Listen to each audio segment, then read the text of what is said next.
wabarakatuh.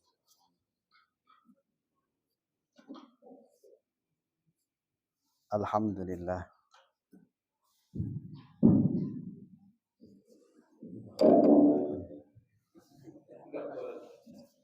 Alhamdulillahirabbil alamin wa kafa.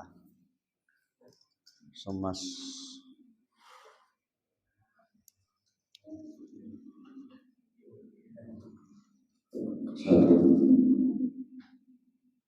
Assalamualaikum warahmatullahi wabarakatuh.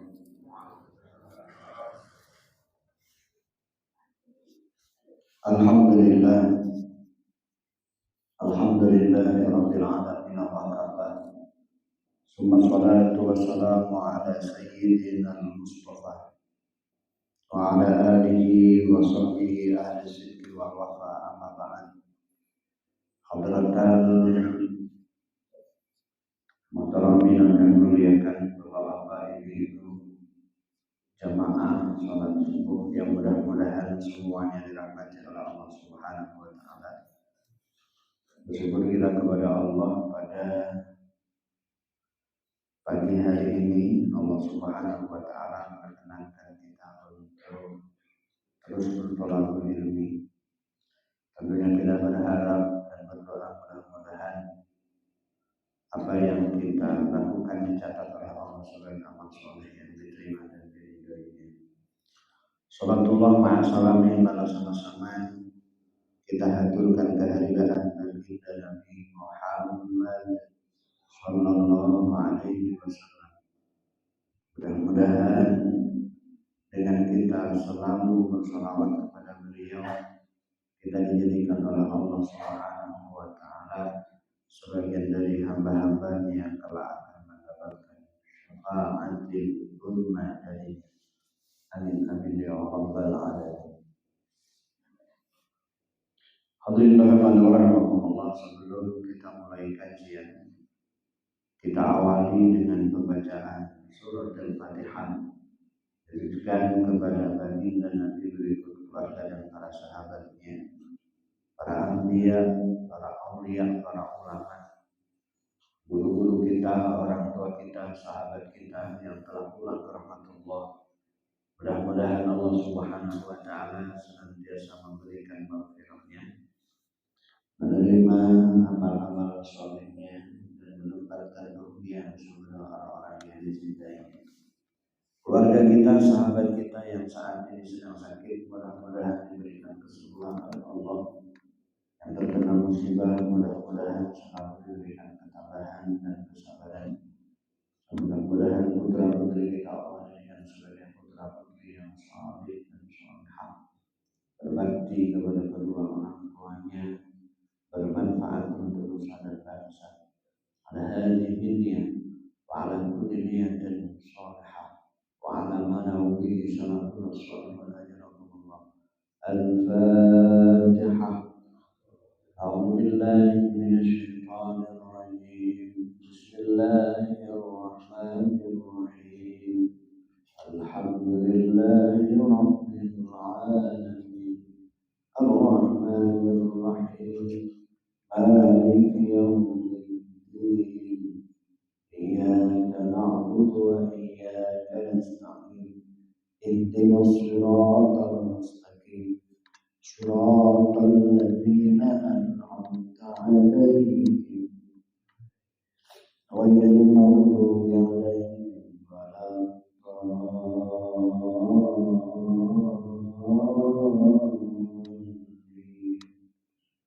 Alhamdulillahi wa liwalidayya wa lil mu'minina amin ya rabbal alamin.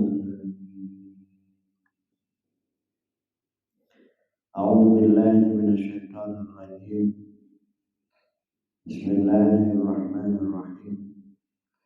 Qala al-mu'allif rahimahullahu ta'ala wa nafa'ana bihi wa bi 'ulumihi fid dharain amin ya rabbal alamin.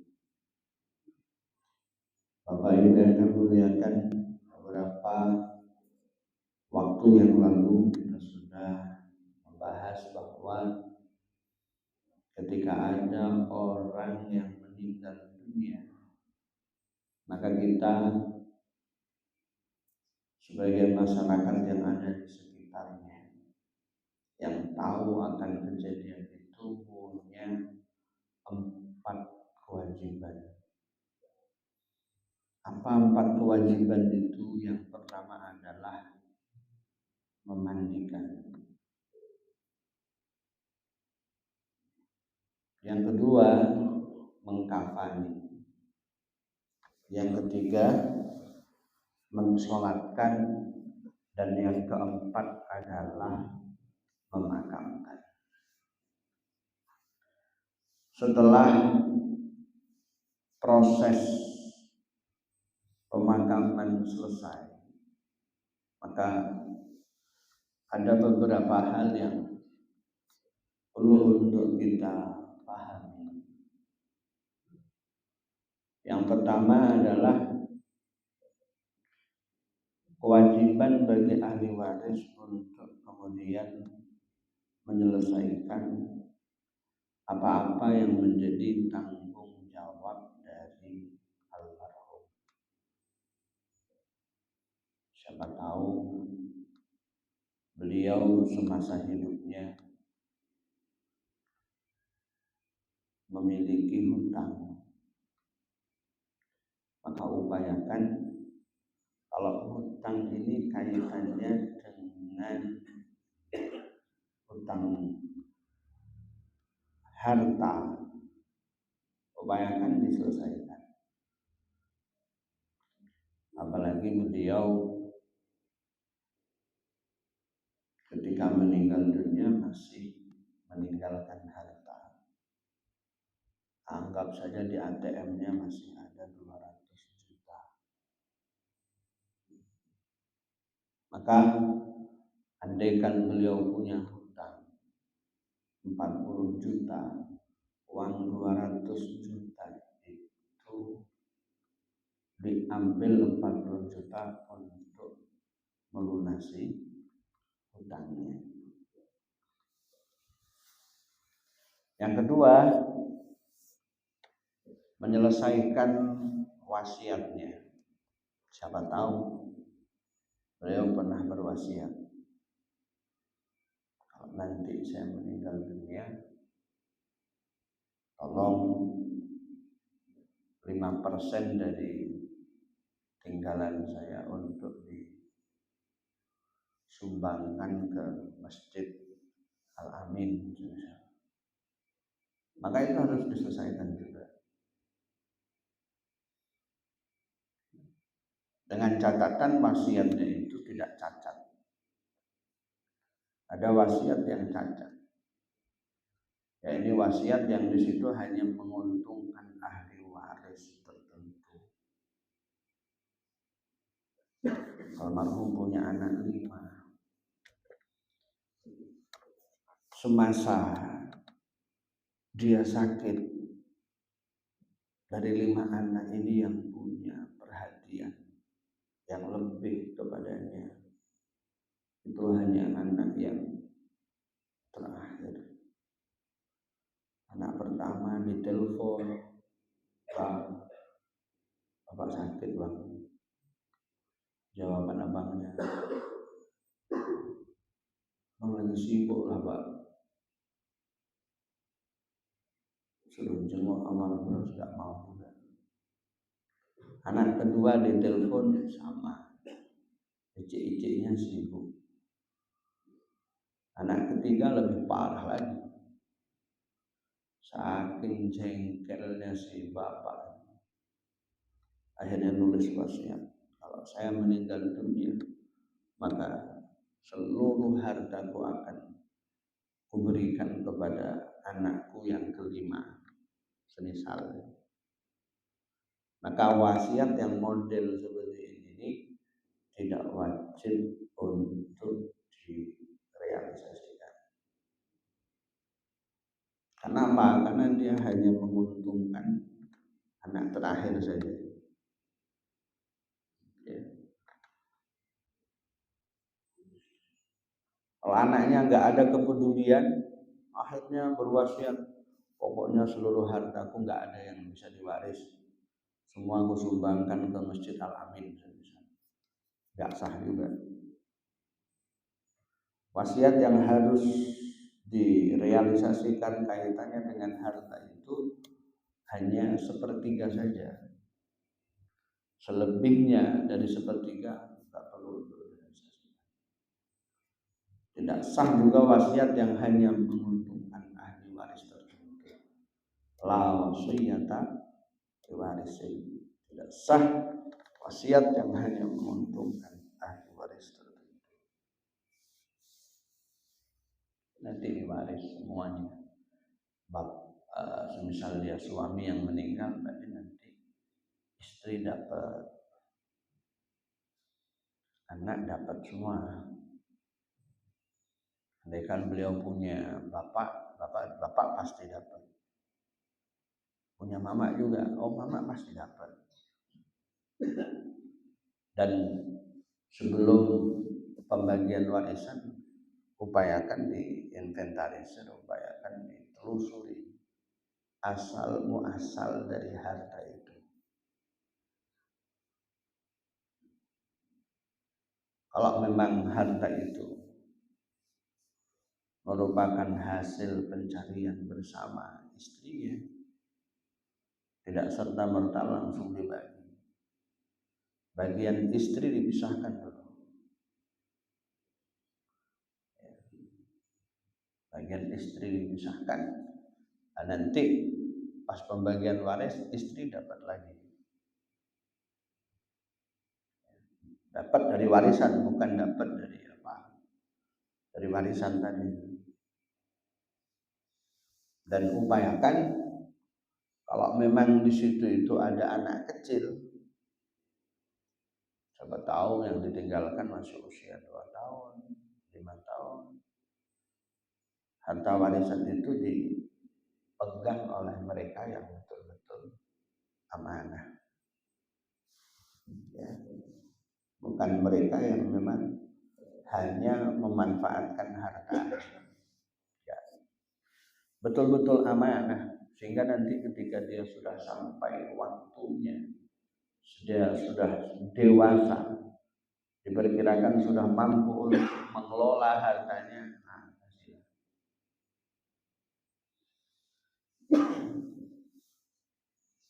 Itu kalau kaitannya dengan harta. Kalau kaitannya dengan ibadah, siapa tahu sebelum meninggal dunia sakit dulu 1 minggu, 1 bulan, dimana di waktu sakitnya kadang nggak sholat. Ya. Bagaimana itu? Dalam hal ini para ulama mengatakan, man mata wa alaihi sholatun fala qada'a wala fidyatan. Barang siapa yang meninggal dunia sementara dia ada kewajiban untuk mengqadha sholatnya, ada kewajiban untuk menunaikan sholat, maka enggak bisa diqadha dan enggak bisa juga digunakan bayar fidyah. Enggak bisa. Menurut sebagian ulama mazhab Syafi'i. Namun menurut ulama yang lain, wa fi qaulin, sebagaimana sekelompok atau segolongan orang-orang yang ahli dalam berijtihad, dan itu diikuti juga oleh Imam Bukhari dan juga pernah dilakukan oleh Al-Imam As-Subki. Beliau lebih memilih pendapat yang mengatakan ahli waris diperbolehkan untuk melakukan sholat atas nama almarhum. Ya, kemarin bapak meninggalkan sholat berapa hari? Seminggu. Ya udah, ahli waris qadha. Anaknya 7. Ya. Anaknya 7, bagi sajalah pokoknya. Yang pokoknya tanggungan almarhum selesai. Ada juga yang mengatakan bolehlah dibayar fidyah, boleh. Ya, dan beberapa tahun yang lalu ada hamba Allah di kota Batam ini yang membayarkan fidyah atas nama almarhum ayahnya. Bayar fidyahnya pakai beras hampir 2 ton. Hampir 2 ton. Masya Allah. Itu masalah khilaf ya. Mau menerapkan monggo, enggak juga silahkan. Ya. Kemudian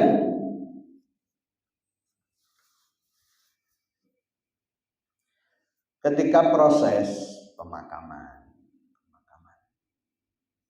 kalau yang meninggal itu suami, maka menurut mayoritas ulama istri nggak boleh ikut ke tempat pemakaman. Istri ada kewajiban untuk menjalani masa iddah. Iddah berkabung selama 130 hari. Hal ini berdasarkan ayat walladzina yutawaffawna minkum wa yadharuna azwajan yatarabbasna bi anfusihinna arba'ata ashhurin wa ashra.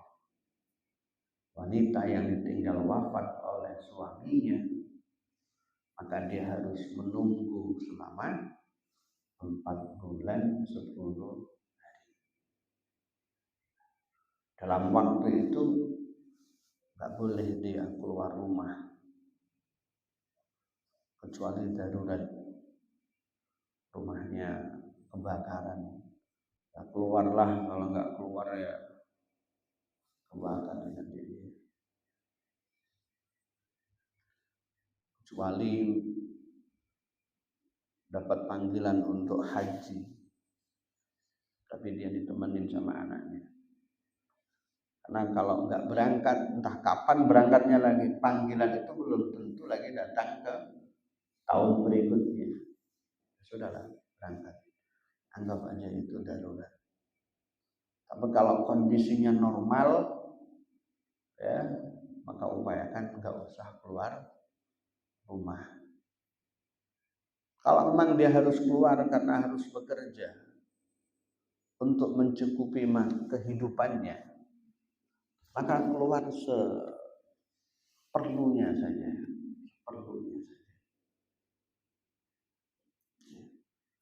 nggak boleh keluar hanya sebatas untuk keluar ngopi di Mitarempa, ya.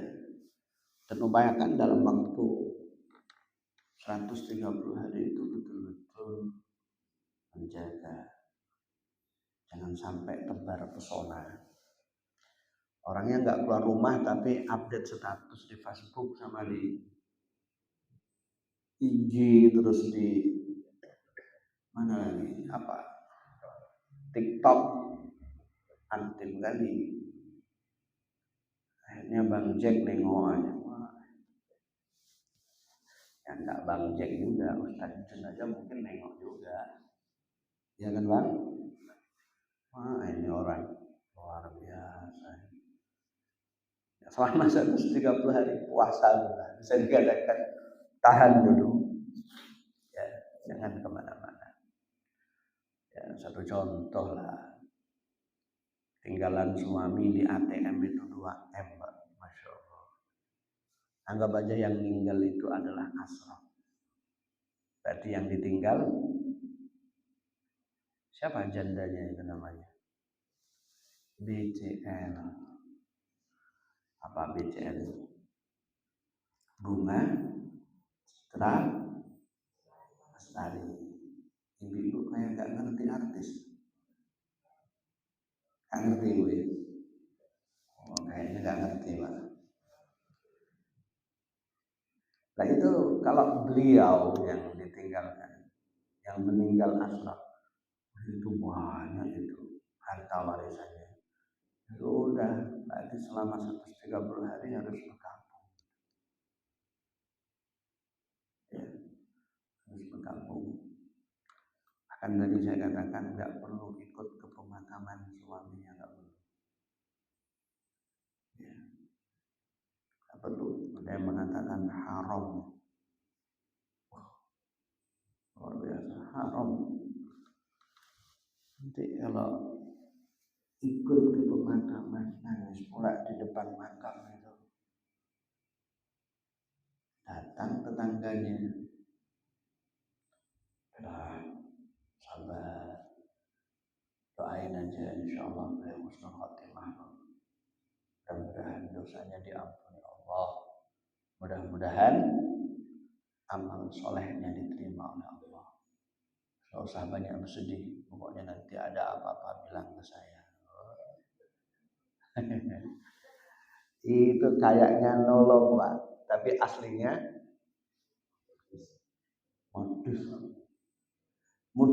modus dalam rangka proses PDKT. Ya Allah, jadi kebaikan. Kalau yang meninggal perempuannya Pak Ustadz, istrinya, laki-laki ada iddah nggak Pak Ustadz? Enggak. Laki-laki ini nggak ada istilah kewajiban menjalani masa iddah. Ya. Jadi urusan harta selesaikan, urusan wasiat juga harus diselesaikan. Dan upayakan setelah itu cepat bagi warisan.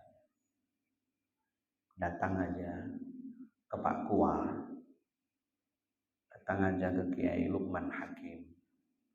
Kiai, ini harta almarhum Pak Kiai, ini ahli warisnya Kiai, mohon untuk berkenan dibagi Kiai. Ya, jangan nunggu lama-lama, apalagi nunggu nanti aja lah, nunggu mamak meninggal dunia. Iya, kalau mamaknya masih 1-2 tahun lagi, meninggal dunia masih 20 tahun lagi. Nah, walaupun harapannya mudah-mudahan panjang umur semua. Karena urusan kematian kan nggak ada yang tahu. Ya. Jangan-jangan nunggu mamaknya yang meninggal dunia, lah anaknya 2 malah meninggal duluan. Ya. Jadi ini urusan harta, upayakan diselesaikan. Kemudian ada kebiasaan berdoa. Dalam proses doa itu, maka haram menggunakan harta peninggalan almarhum sebelum dibagikan. Kalau memang mau doa untuk almarhum, ya gunakan harta ahli waris. Ya. Jangan menggunakan harta peninggalan almarhum yang belum dibagikan, karena di situ itu bisa jadi dia akan makan hak orang lain. Ya. Bisa jadi begitu. Kalau mau masak-masak, mau makan-makan, kalau di kampung kan kadang punya, bukan kadang ya, jelas masih ada tradisi kalau tetangganya meninggal dunia, oh itu bawa mie 1 pak, bawa telur 1 papan, bawa beras 3 calung, 3 kaleng, apa namanya, susu itu loh Pak, 3 itu. Begitu selesai dimakamkan, ditengok itu berasnya 1 kamar, berasnya 1 kamar, mie-nya, waduh, numpuk-numpuk pokoknya, telurnya bertumpuk-tumpuk juga.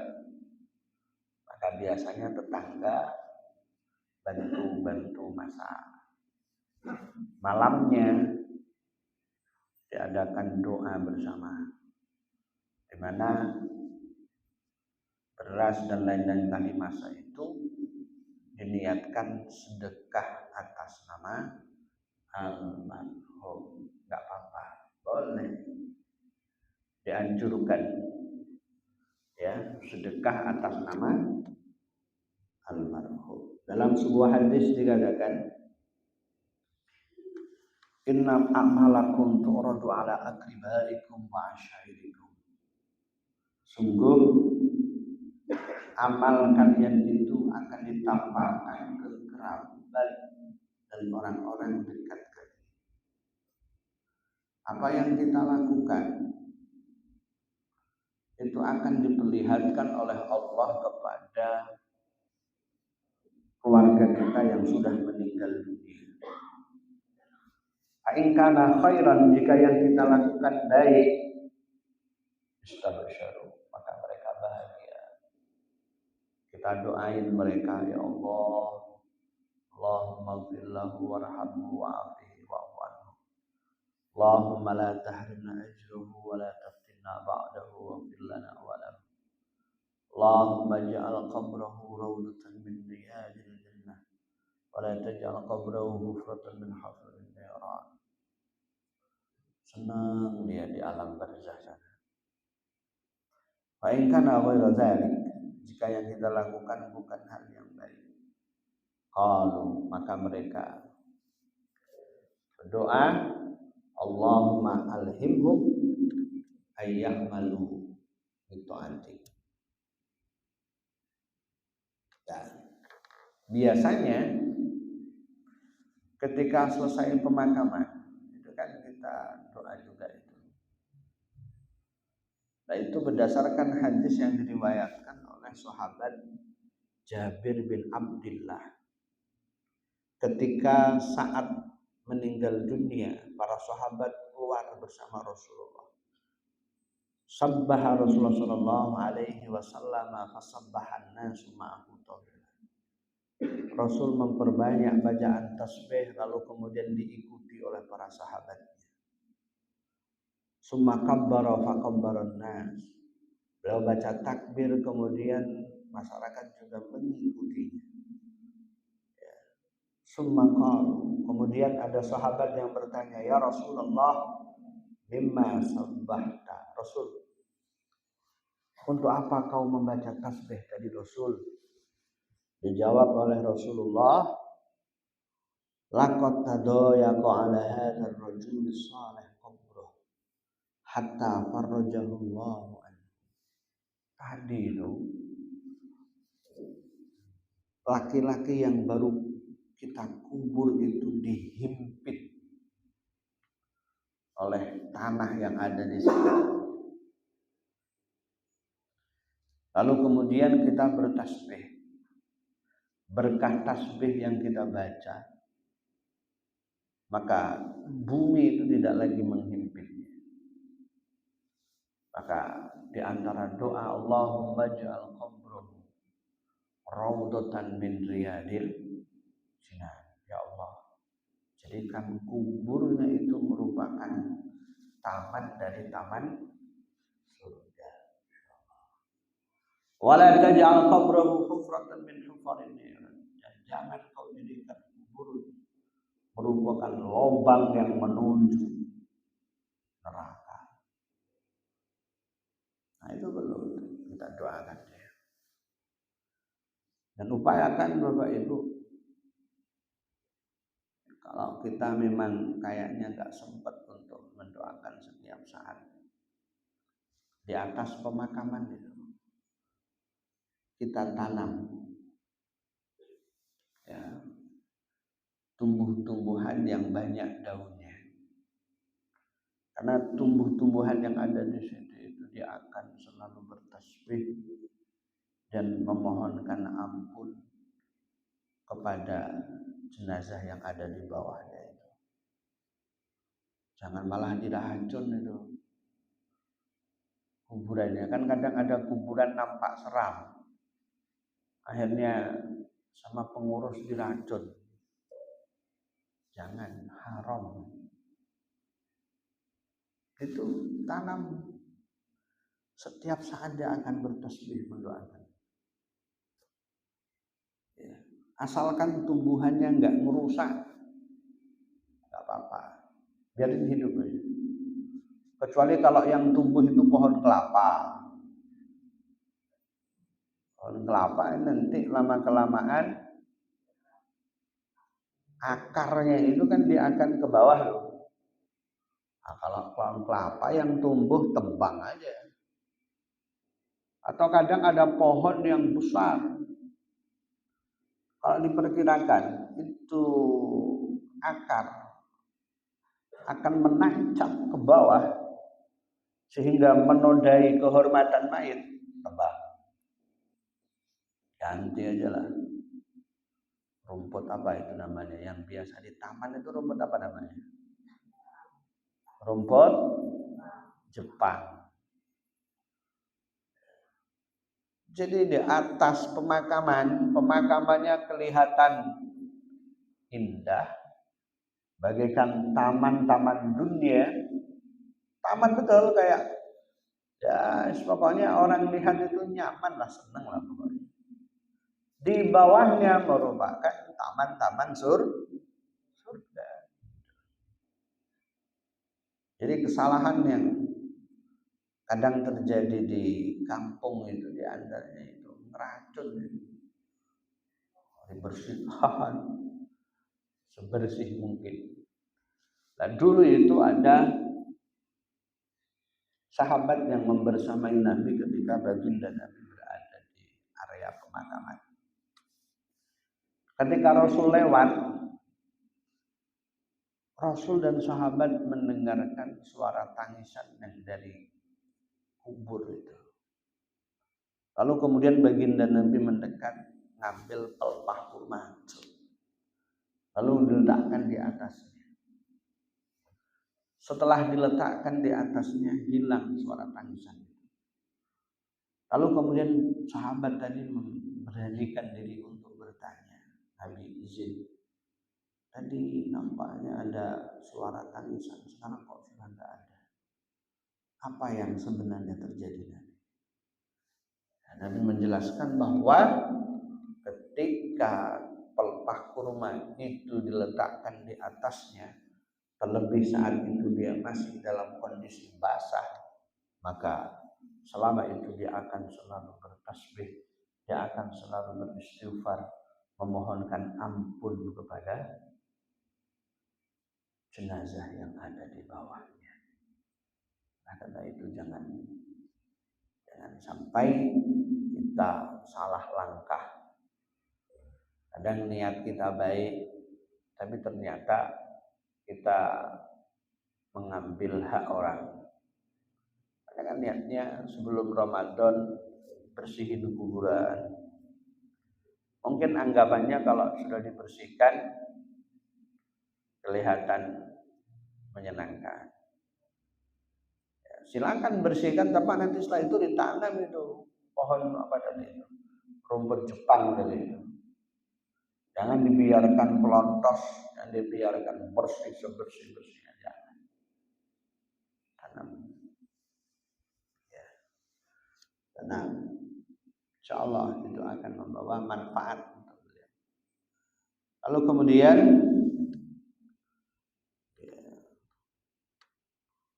dianjurkan untuk keluarga yang meninggal, keluarganya dianjurkan untuk bersedekah, dianjurkan untuk mendoakan, ya, dianjurkan untuk bersilaturahmi kepada orang-orang yang ada hubungan baik kepada almarhum.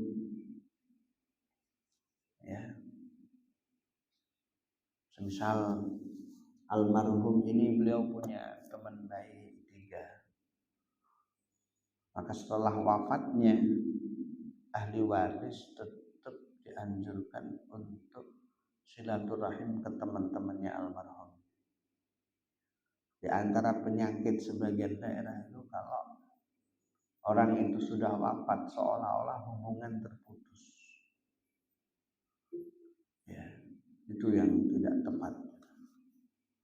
Baik, saya kira itu dulu Bapak Ibu yang kami muliakan terkait dengan hal-hal yang idealnya kita lakukan setelah keluarga kita meninggal dunia. Allah Ta'ala a'lamu bishawab. Silakan sekiranya ada hal-hal yang patut untuk kita diskusikan.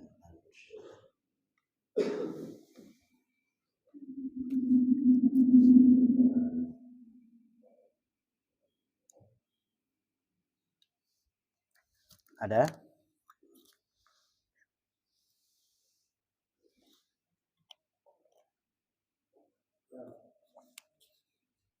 Assalamualaikum warahmatullahi wabarakatuh.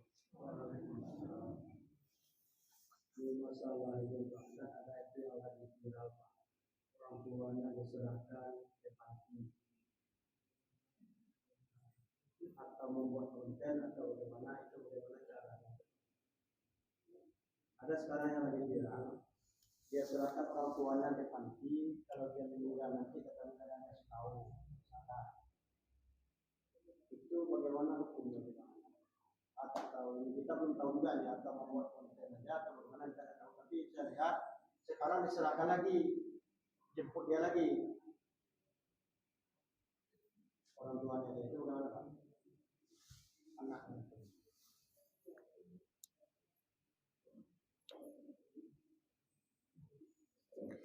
Baik, terus terang saya nggak ngikuti itu memang. Tapi yang jelas mungkin cerita beliau itu orang tuanya sudah agak sepuh lalu kemudian diserahkan ke panti. Panti jompo. Ya, saya nggak tahu itu tujuannya apa. Tapi andaikan begini, ini saya mengandai-andai. Dalam fikih itu pokoknya mengandai-andai. Ya, andaikan tujuannya baik. Ini nenek sudah usia 70 tahun. Semisal. Daripada di rumah ya cuma ngurus cucu, malah dijadikan pembantu sama anaknya. Akhirnya anak pertama berinisiatif, udahlah dipondokkan saja ke pondoknya Ustadz Asep Robbani. Dulu itu saya kayaknya pernah dengar Ustadz Robbani bikin pondok nenek-nenek ini. Tapi saya nggak tahu kelanjutannya, memang nggak begitu mengikuti perkembangan. Andaikan itu ada, itu saya kira cukup bagus. Jadi kumpulan nenek-nenek, hari Sabtu wiridnya apa, hari Jumat wiridnya apa, hari Kamis apa, ada pembimbingnya begitu. Ya. Obrolan nenek-nenek ini kan kebutuhannya paling sama itu. Kalau ngobrol sama anak cucu kadang nggak nyambung. Ya, ngobrol sama anak cucu nggak nyambung kadang. Ya udah, nenek-nenek dibikinkan kegiatan sendiri, ngaji mulai Senin sampai hari Jumat. Ya, hari Sabtu, hari Ahad nenek-nenek diajak bermain di mana Bu? Ya, hari Jumat sore diajak ke kuburan. Ya, ke kuburan supaya ingat mati, supaya nggak ngerumpi. Kira-kira nenek-nenek itu masih ada yang ngerumpi nggak sih Bu? Oh masih ternyata, ya. Saya kira sudah nggak ada lagi. Hari Jumat diajak ke kuburan suaminya masing-masing. Yo, doain suaminya. Nanti hari Sabtu diajaklah tamasya ke kebun rusa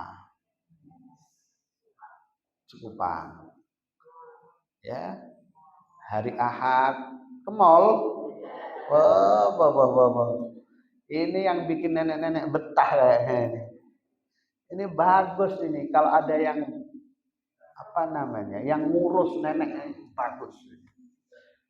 Tapi kalau memang cuma panti jompo yang di sini itu sekumpulan nenek-nenek yang tanpa kegiatan, ya panti jompo hanya dijadikan sebagai tempat anak-anak yang tidak mau bertanggung jawab atas kakek atau nenek, itu namanya anak kurang ajar. Ya maaf ya. Lah, ada ibunya loh, ada kakeknya loh.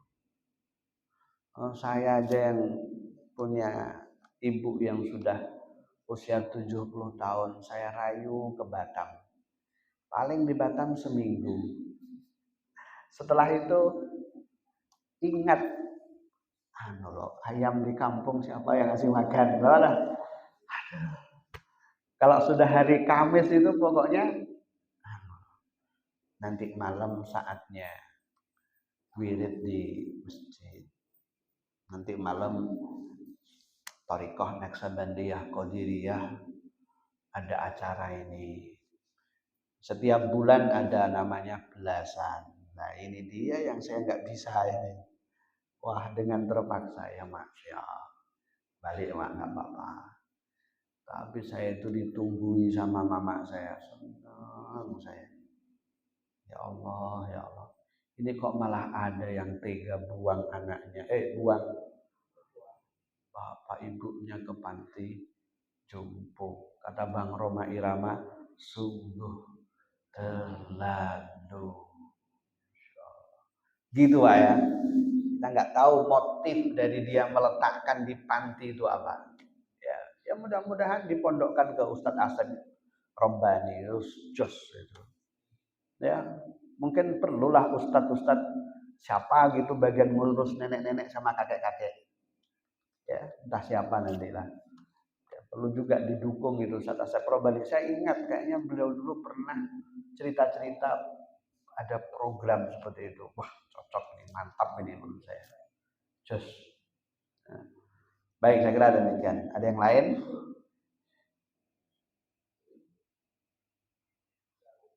Ya, Bu. Waalaikumsalam warahmatullahi wabarakatuh.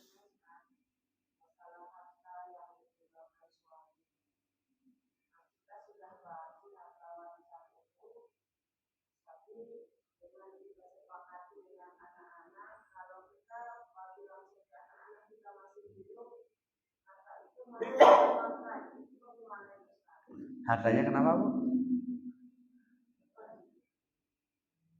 Harta warisan yang kita bagi dengan anak-anak. Harta itu kan masih ada penghasilan. Kalau kita langsung diterima oleh anak, si orang tua kan butuh biaya di dunia. Tapi kita sepakati bahwa anak-anak selagi mama masih hidup, pakailah harta bagian kami. Itu bagaimana? Jadi begini Bu, semisal bapak meninggal, lalu kemudian anak-anak sepakat, mak, ini kami pun kelihatannya alhamdulillah sudah mapan. Dulu bapak nyekolahin kami nggak kurang untuk penghasilan. Udah lama, mama pakai aja lah mak. Itu silakan disepakati, tapi upayakan dibagi dulu. Semisal dibagi dulu, pembagiannya jelas. Si A berapa, B berapa, C berapa. Setelah jelas pembagiannya, disepakati pokoknya selama mama masih hidup, bagian kami ikhlaskan untuk dipakai oleh mama. Itu bagus. Boleh, nggak apa-apa. Tapi jangan ada unsur paksaan. Kadang ada anak 5, anak 1, 2, 3, 4. Ini alhamdulillah sukses. Anak yang kelima lo nggak sukses. Ya, sebenarnya dia butuh harta warisan itu. Ya. Usahanya lagi lagi macet. Dia butuh suntikan dana. Mau bilang gak enak, tak dibilang butuh. hutang bank kayaknya harus jaminan. Waduh, dilematis ini. Ya. Oleh karena itu sekali lagi, kalau itu sudah menjadi kesepakatan bahwa harta peninggalan almarhum akan dimanfaatkan untuk mama, itu boleh asalkan pembagiannya sudah jelas dulu, Bun. Ya. Dan itu juga kami praktekkan dalam keluarga kami. Ya. Begitu almarhum bapak saya meninggal dunia, malam itu bagi. Tapi kesepakatan dengan anak-anak, kesepakatan anak-anak nih, pokoknya selama mama masih hidup udahlah, biar semuanya dinikmati oleh mama. Nah, sebelum dibagi masing-masing, mama kita dapat separuh dulu. Ya, kebun 9 baris kelapa itu. 9 baris. 2, 3, 4. Ke belakangnya 250 kelapa. Itu udah separuh punya mama. Ya, yang dibagi yang 4,5 itu. Nanti mama dapat lagi. Mama dapat lagi. Lah, bahkan almarhum dulu sudah ngasih ke abang pertama. Itu untuk rumah abang pertama. Sudah, yang dihibahkan oleh almarhum nggak masuk hitungan. Berarti abang dapat lagi itu.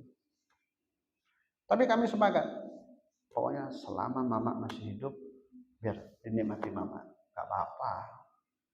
Tapi yang jelas dibagi, jangan nggak dibagi-bagi, maksud saya begitu. Ya. Baik, saya kira demikian Bunda ya. Ada yang lain? Cukup? Baik, sekiranya cukup. Kita tutup dengan doa kafaratul majlis. A'udzubillahi minasyaitonirrajim. Bismillahirrahmanirrahim. Subhanakallahumma wa bihamdik, asyhadu an la ilaha illa anta, astaghfiruka wa atubu ilaik. Assalamualaikum warahmatullahi wabarakatuh.